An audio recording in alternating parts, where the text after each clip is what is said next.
Saludamos a los hermanos que nos acompañan a través del Facebook y poder compartir el estudio de la palabra de Dios en 2 Tesalonicenses capítulo 2. Y recordemos que Pablo escribe esta carta en este capítulo especialmente para una confusión en cuanto a los eventos futuros que había acontecido en la iglesia.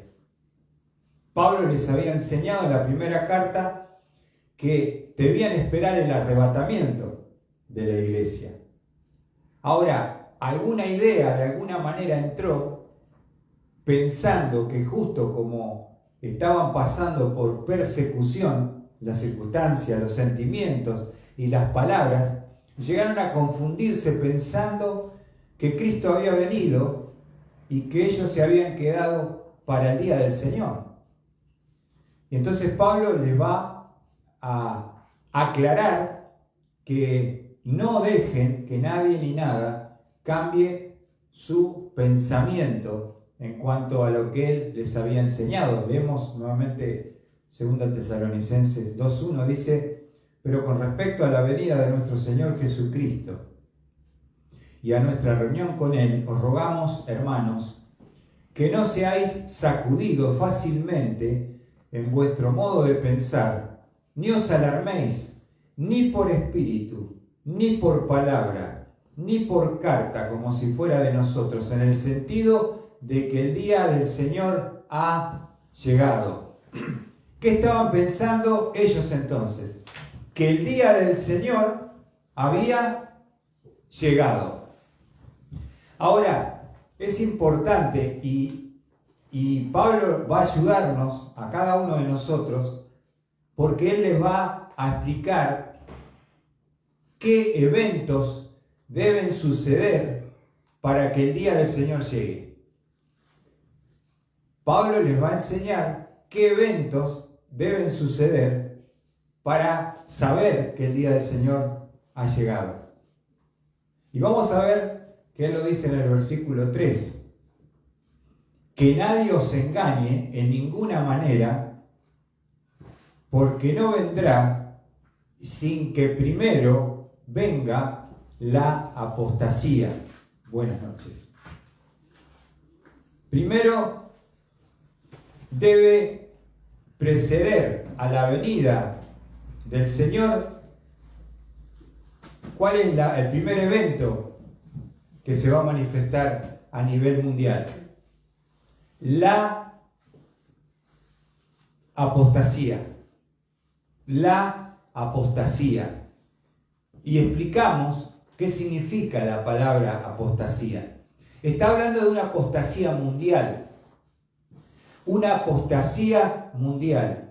Y esa palabra habla del abandono y rechazo de la fe. Mantenerse apartado justamente de la fe. Ahora, ¿por qué va a pasar o tiene que suceder primero la apostasía?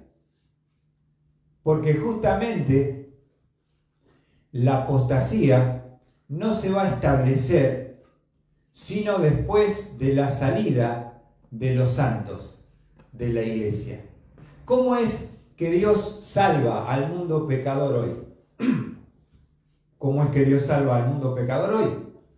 Lo hace a través de la iglesia. La iglesia tenemos la misión de predicar a toda criatura.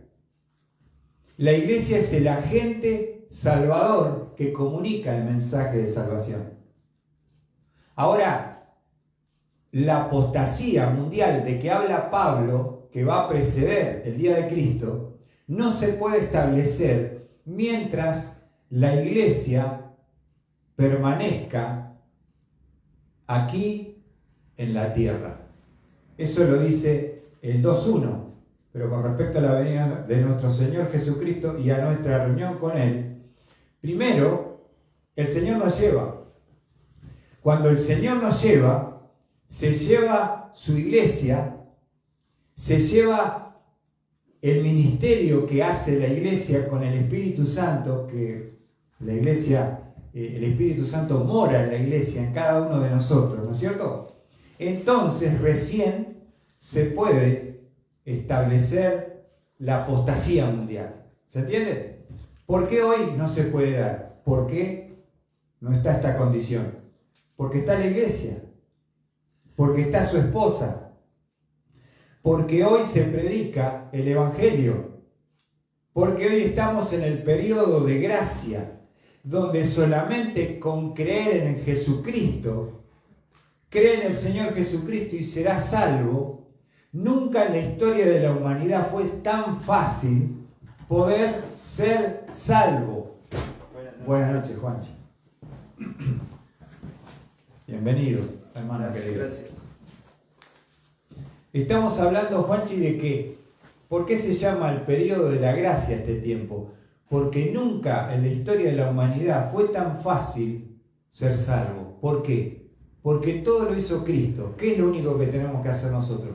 Cree en el Señor Jesucristo y serás salvo.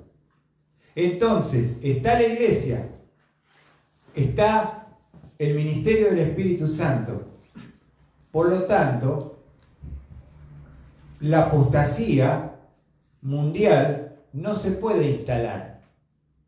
¿Cuándo comenzará el periodo de apostasía en el mundo? Cuando la iglesia de Jesucristo, el Señor nos llame eclesia, los llamados afuera, el Señor nos venga a buscar en el aire y así estaremos con el Señor siempre. Se lleva la iglesia de Cristo e inmediatamente comienza en la tierra la apostasía. Entonces, ¿qué es lo que necesitamos o qué tiene que pasar para que la apostasía pueda estar establecida en el mundo? Que la iglesia de Jesucristo ya no esté.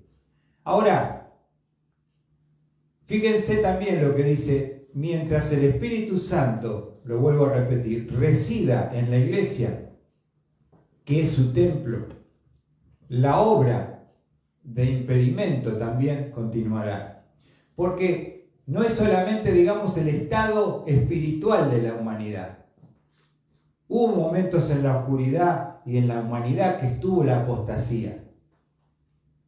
Cuando cae el hombre en el huerto de Edén, se levanta una generación que no invocaba a Dios, la descendencia de Caín.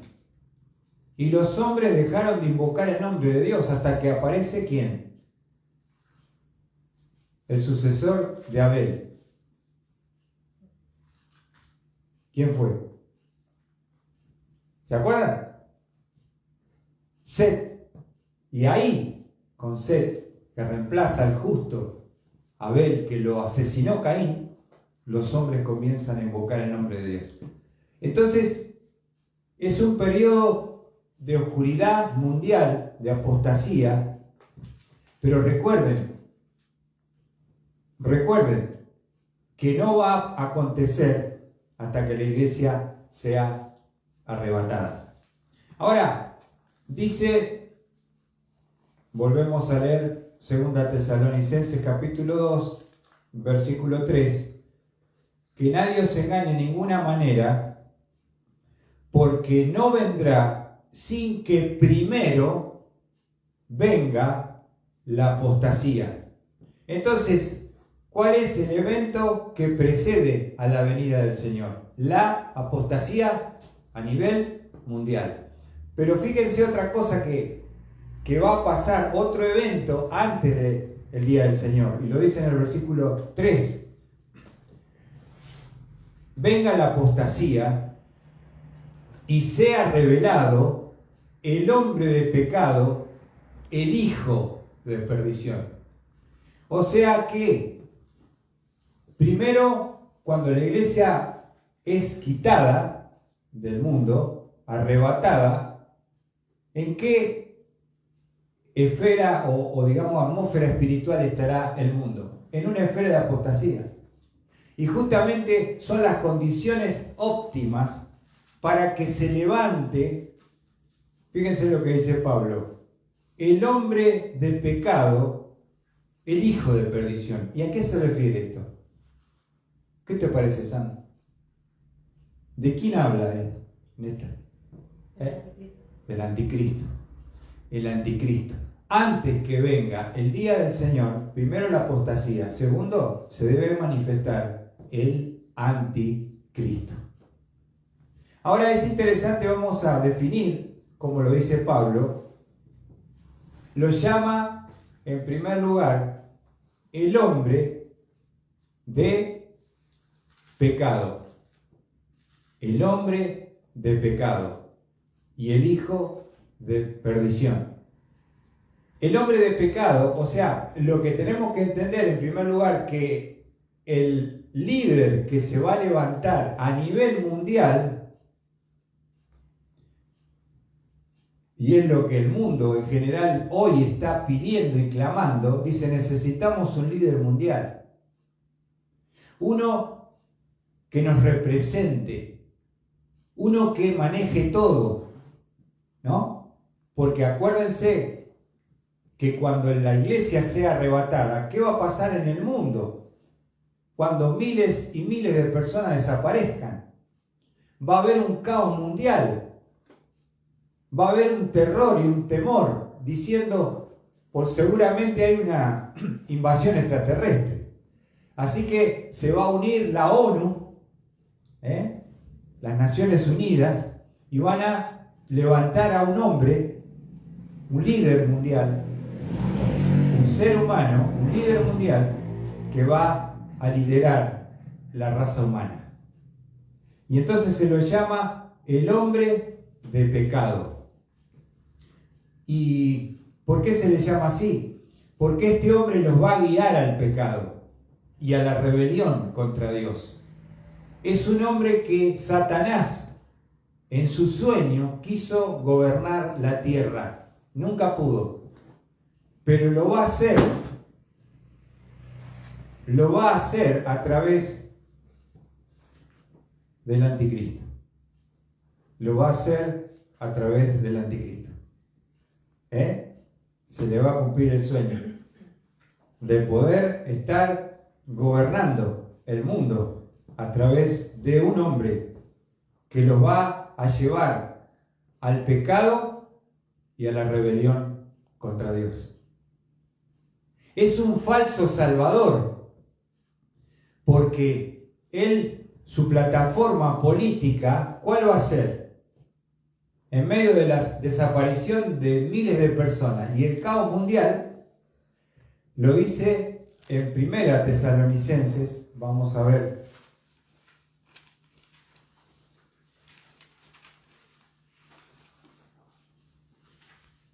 Capítulo 5.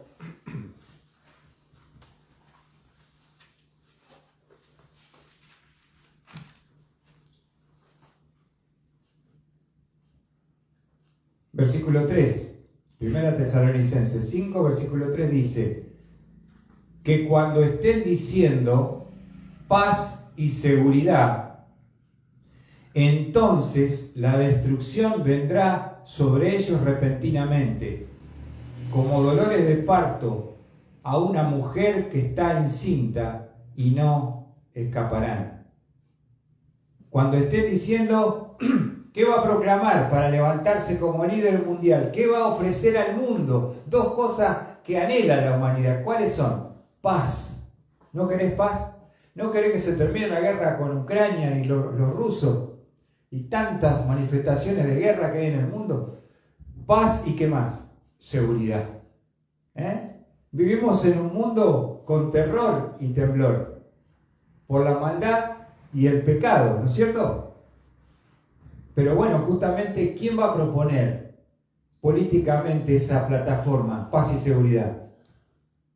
El hombre de pecado, el anticristo, lo va a hacer. Volviendo otra vez a 2 Tesalonicenses, estamos hablando del capítulo 2, versículo 3.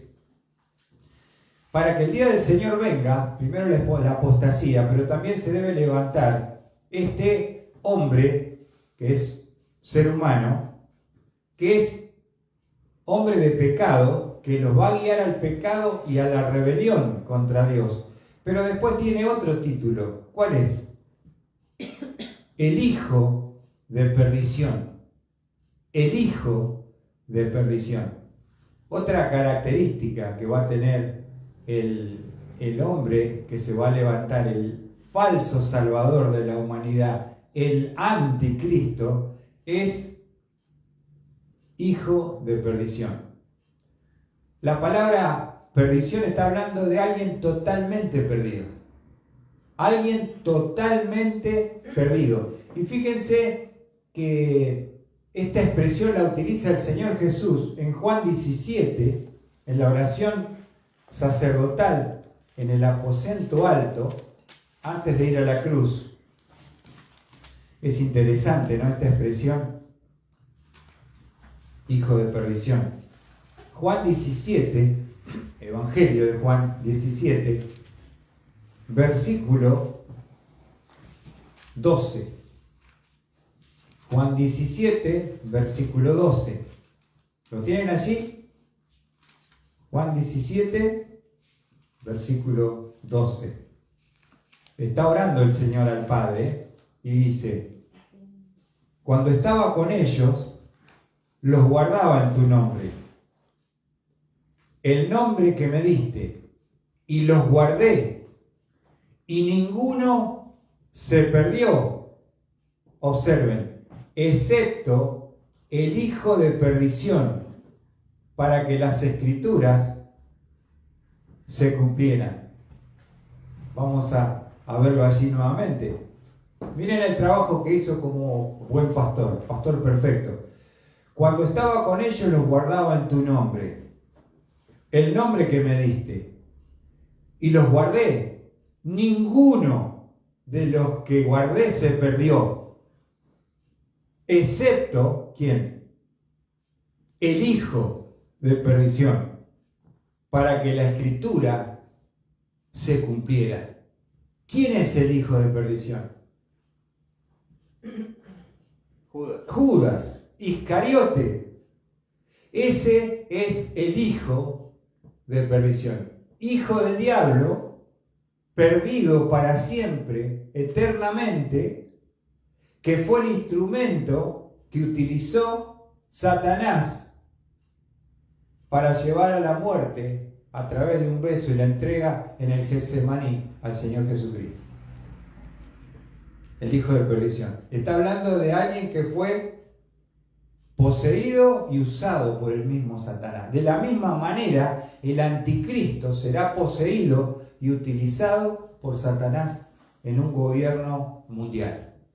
Si vos pensás que estamos mal en democracia, bueno, con todas las cosas que uno a veces tiene que, la parte política, pero Dios ha establecido, y esto quiero decirlo, hoy, fíjense cómo estamos como personas, como población mundial. Cada lugar tiene sus autoridades. Existe un gobierno político, existe un senado, ¿no? Y fíjense algo interesante que se encuentra en Romanos 13.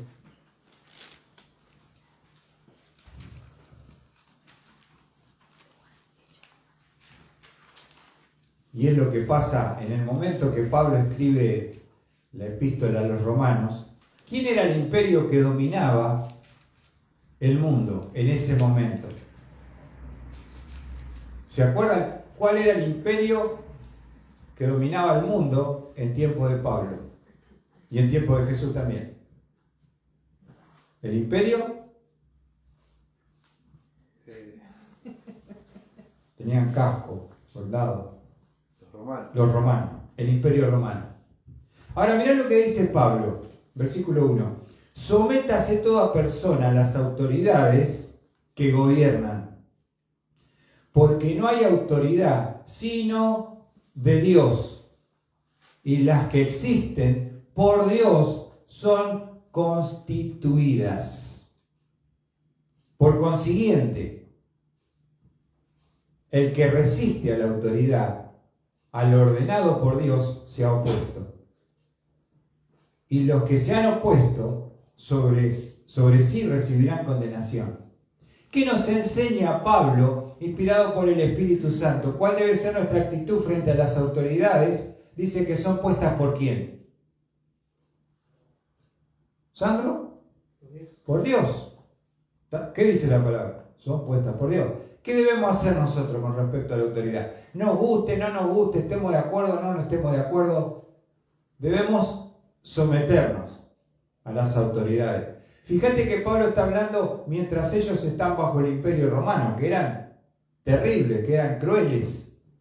Ellos tenían la pena de muerte, la crucifixión, y al mismo Cristo lo habían crucificado.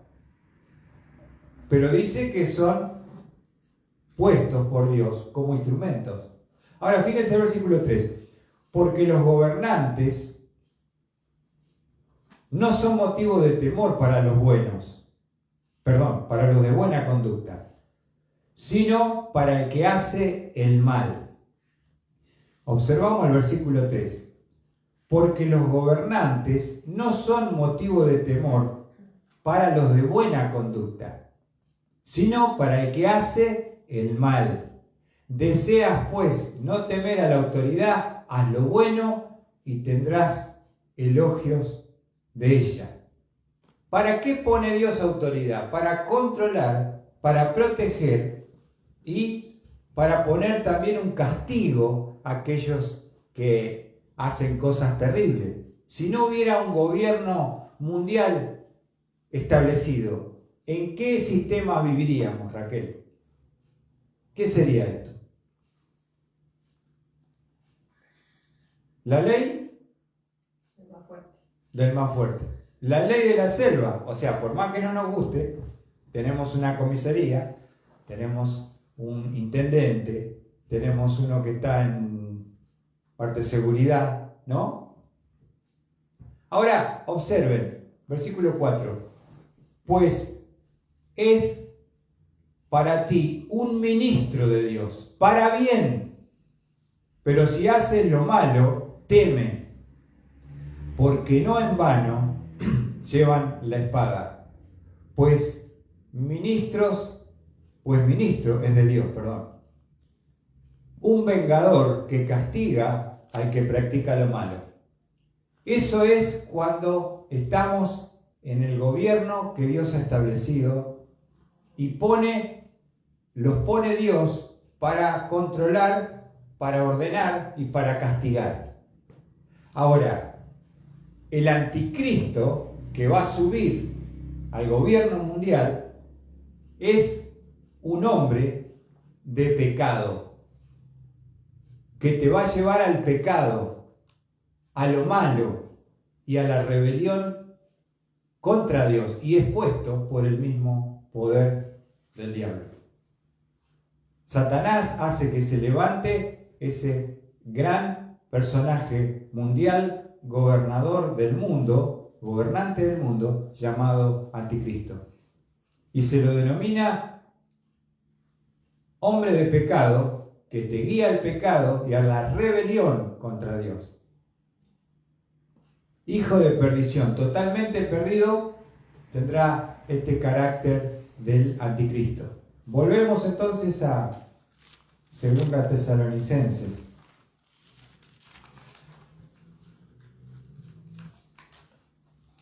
Primero venga la apostasía, y a través de la apostasía, el abandono y el rechazo de la fe, el mantenerse apartado de la fe, se va a levantar, va a subir, será revelado, dice acá la palabra, el hombre de pecado, el hijo de perdición. Ya hemos hablado de un poquito de este personaje y él, las leyes que va a promulgar, ¿qué piensan que van a hacer? ¿Van a ser para el bien o para el mal? ¿Con Dios o contra Dios? Obviamente que si es puesto por el mismo Satanás, permitido por Dios, siempre bajo la soberanía de Dios, pero el mundo tendrá el líder que quiere. Uno puede hacer lo que quiera y vivir como quiera, y hacer lo que quiera. Va a ser algo terrible lo que se viene. Y les digo que vemos cómo todo va justamente al fracasar los sistemas políticos de gobierno y no poder a veces encontrarle la vuelta. La gente desesperada, ¿qué hace? Busca cualquier alternativa en la desesperación. Y eso va a ir pasando para que la gente desee un líder mundial. Y ya se está hablando de que debería levantarse alguien que gobierne uno solo el mundo. Con una sola moneda, económicamente, unidad política, unidad religiosa, porque va a tener un falso profeta que va a unir todas las religiones en una gran, como dice la palabra, la iglesia, que ya no está, estará la gran ramera.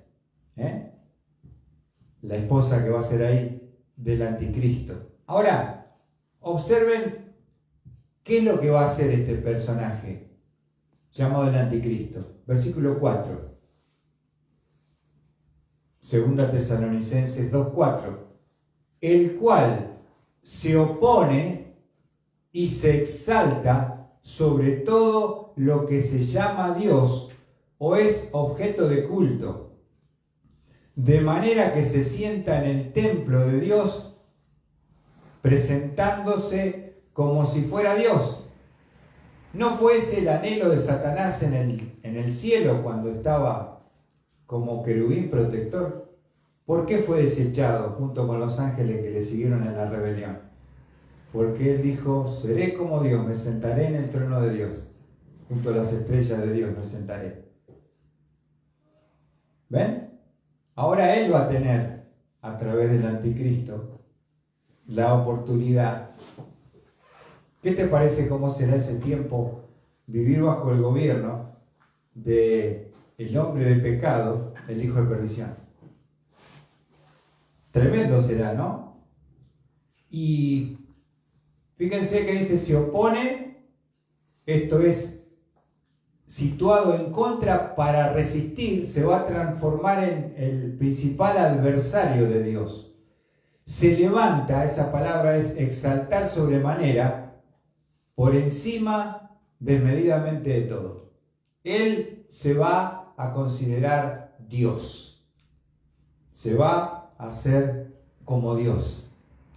Ahora, cuando dice acá la palabra, se sienta en el templo de Dios, son cosas que tenemos que considerar.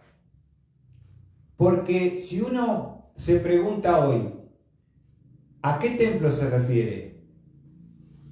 Dice que se va a sentar en el templo de Dios, presentándose como si fuera Dios. Y está hablando del templo. ¿El templo? De Jerusalén. Ahora, pregunta: ¿tenemos templo en Jerusalén hoy? ¿No? ¿Sabes que Israel no tiene templo? ¿Sabían eso? Israel no tiene templo, lo único que tienen son sinagogas. Tuvo 2 templos, el primero de Salomón, que fue destruido, y el segundo, que fue restaurado por Herodes, fue destruido en el año 70 por el general Tito.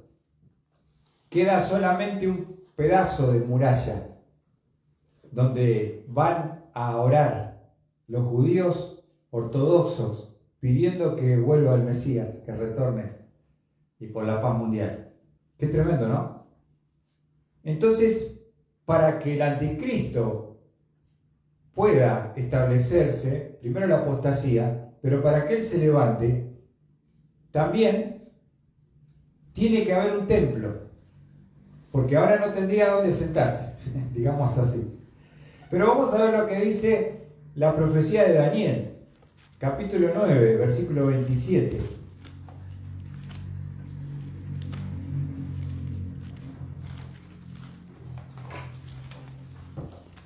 Daniel 9, versículo 27. Hoy en el lugar donde debe ser construido el templo está la mezquita de Omán,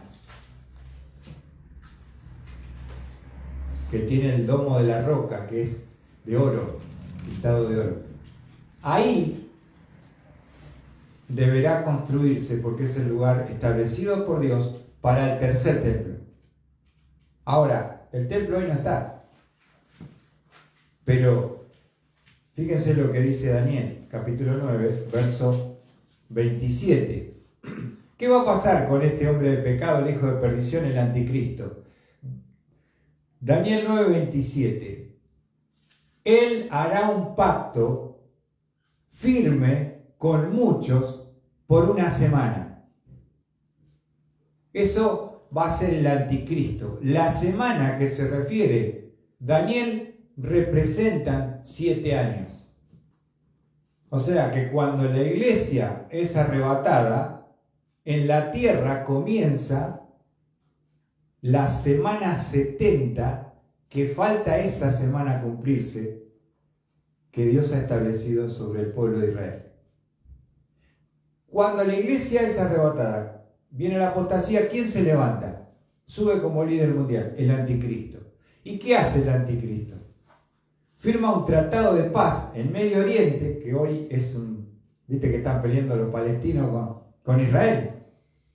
Están viendo cómo detener la guerra. Israel tiene 7 enemigos, no solamente los palestinos, está rodeado de enemigos.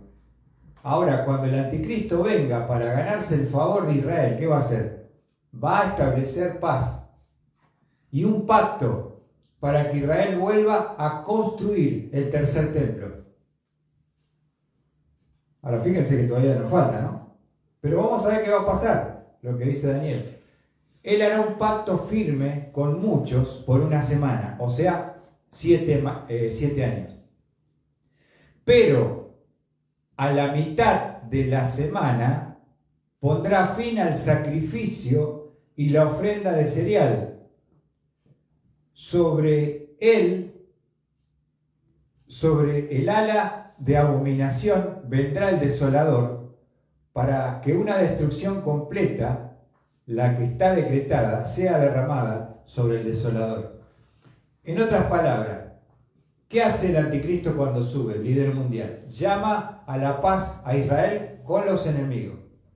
De alguna manera va a conseguir en ese pacto que se vuelva a construir el templo, el tercero, que tiene que estar para que Israel pueda adorar a Dios, que hoy no lo tiene. Ahora estaba mirando en un video en internet. Hay un lugar en Jerusalén que se llama el Instituto del Templo, que es muy interesante.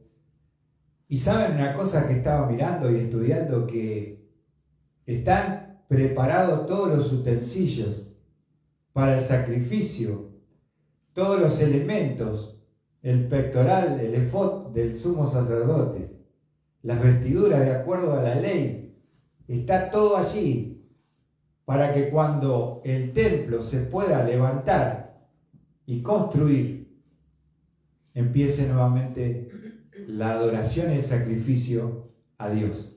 ¿Quién va a lograr esto? Engañosamente el anticristo firmará el pacto. Y a la mitad, justo 3 años y medio, ¿qué hace? Hace cesar el sacrificio y la ofrenda, y él se sienta y se establece como Dios y va a pedir ser adorado. Y ahí comienza la gran persecución, la gran matanza sobre Israel y la gran persecución. Eso es lo que está diciendo Pablo. Mirá todas las cosas que dice Pablo, ¿no? Cómo enseña, cómo explica. Fíjense otro texto con respecto a cómo será este ser perverso, en Daniel 7:25, con respecto a las leyes que va a establecer.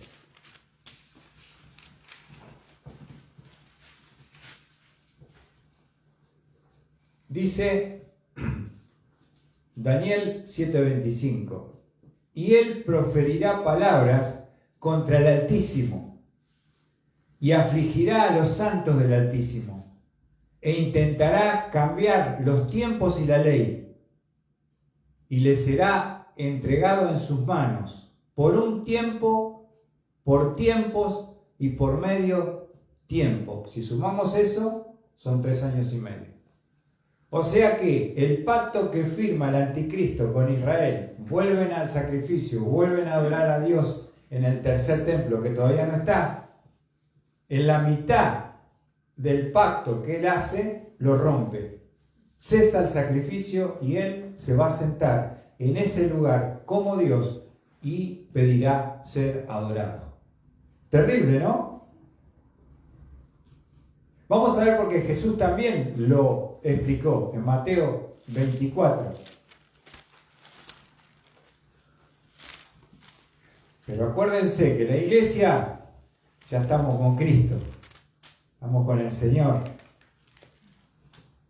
El cronómetro del cumplimiento de las 70 semanas de Daniel se inicia cuando la iglesia es arrebatada. Tienen allí Mateo 24, versículo 15. Dice: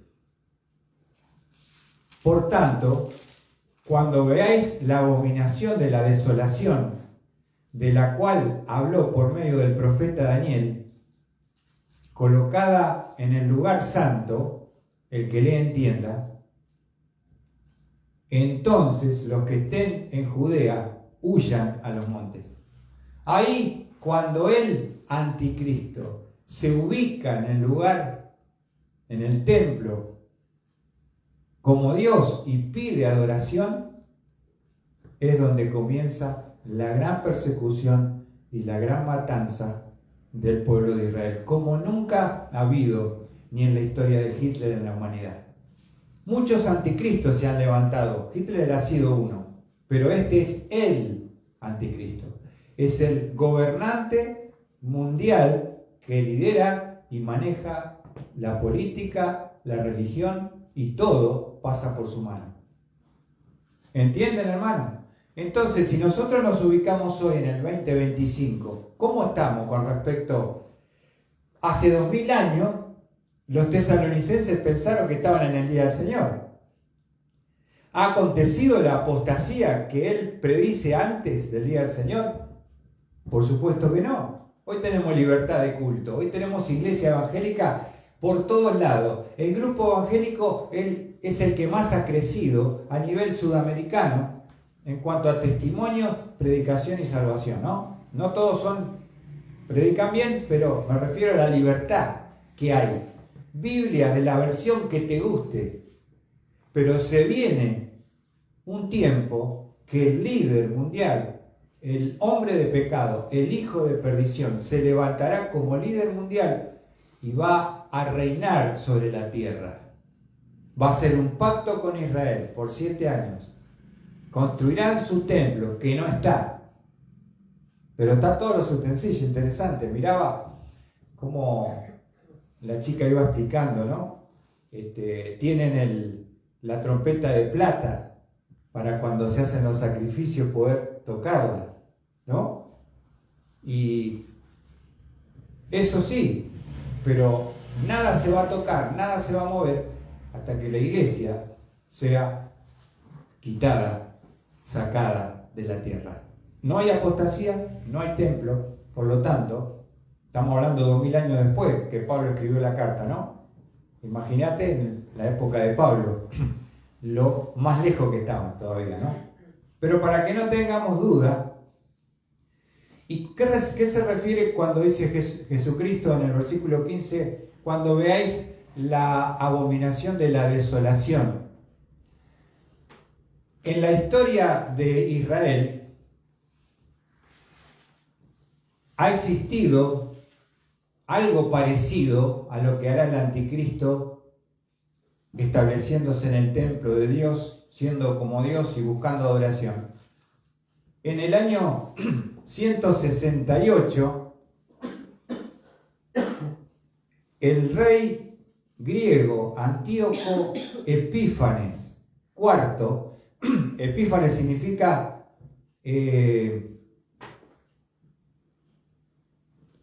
Dios manifiesto. O sea, el nombre que tenía el tipo era Dios manifiesto. Entonces, este rey griego invadió Jerusalén en el año 168, tomó la ciudad y erigió una estatua al dios Zeus y sacrificó un cerdo en el altar y derramó la sangre, y ese hecho forma parte de la historia de Israel. O sea, lo que está diciendo que ya pasó algo similar no quiere decir que Antíoco Epífanes era el cumplimiento de Daniel 9:27, sino que algo similar será lo que va a pasar en el tercer templo, cuando el anticristo se levante y reine sobre este planeta. ¿Qué te parece, hermano? Entonces, por eso Pablo le dice, no pueden ustedes dudar de que no son parte del día del Señor, de que yo les expliqué, inspirado por el Espíritu Santo, que ustedes deben esperar el rapto, porque gracias al Señor Él nos libra de la ira venidera que será derramada en el día del Señor. Pero en la confusión y en el temor y en el desánimo, ellos cayeron en este error. Y está bueno en el sentido de que Pablo les va a aclarar cómo son los eventos. Para poder decir que estamos en el día del Señor, ¿qué debería pasar? Primero, la apostasía mundial, no está. Total libertad, evangelio, Biblia, PDF, Biblia, película cristiana, maravilloso. Nunca ha habido, creo, tanta facilidad y medios para hablar de Cristo. Pero no va a ser así cuando el anticristo suba, cuando el anticristo reine, que será puesto por el mismo Satanás, el hijo de perdición, que estará gobernando sobre el mundo. Así que, hermanos queridos, si nosotros miramos a la luz de nuestra actualidad, pasaron 2000 años de lo que Pablo explicó. Indudablemente que ellos se habían desenfocado, se habían confundido y habían caído en el error de pensar que el día del Señor había llegado. Entonces Pablo le dice, yo les quiero explicar claramente para que no se confundan qué es lo que debe preceder, qué eventos preceden al día del Señor. Primero, apostasía, no la hay. Segundo, para nosotros, se debe levantar, manifestar, revelar el hombre de pecado, el hijo de perdición, el anticristo. ¿Que ve un gobierno mundial hoy? No existe. Cada gobierno en su país, democracia, Senado, y la forma como tenemos, aunque tal vez puede estar uno mejor o peor, pero eso es lo que Pablo les acaba de explicar. Vamos a leer para terminar, el 2:4. El anticristo, el hombre de pecado, el hijo de perdición, dice, el cual se pone en contra y se exalta sobre todo lo que se llama Dios o es objeto de culto, de manera que se sienta en el templo de Dios. ¿Podría pasar eso hoy? ¿Tiene templo Israel en Jerusalén? No, es muy sencillo, no, tenemos el muro que quedó del segundo templo, que destruyeron en el año 70, el muro de los lamentos, pero se hará el tercer templo. ¿Cómo? Cuando sube el anticristo, firma el pacto por 7 años, levantan el templo, adoran a Dios y a la mitad Él lo rompe para que se cumpla lo que dice acá. Se sentará en el templo de Dios, presentándose como si fuera Dios. Ahora, miren lo que dice el 5. ¿No os acordáis de que cuando estaba todavía con vosotros os decía esto? Claro, a ellos se les confundió todo el conocimiento que tenían de las profecías de Daniel, del día de Cristo, con el arrebatamiento, que era algo nuevo, no revelado. Pero nosotros tenemos que estar tranquilos, seguros de que lo que esperamos nosotros hoy los cristianos no es el día del Señor, sino la venida para que nos arrebate y nos lleve para estar para siempre con Él. Que tengas ánimo, que tengas